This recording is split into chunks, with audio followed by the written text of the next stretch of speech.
Mana shu joyda qarz bergan insonlarga bitta chiroyli gapni aytib ketaylik. Payg'ambarimiz Muhammad sallallohu alayhi vasallamning hadislari bu.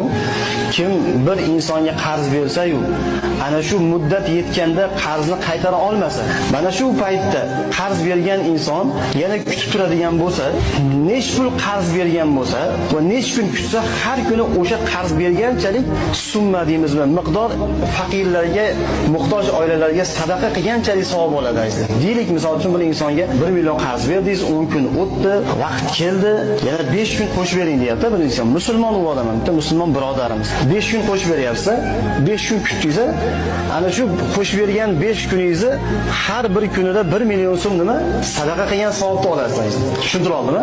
Endi bir xilga odam yo'q, men kutmayman deyishi mumkin. Kutmayman desa ham haqqi bor. Kutmayman desa, ana shu qarz bergan odam yana kimdandir qarz olib berib, o'sha birinchi bergan odamni demak o'sha pulini to'lab turish kerak.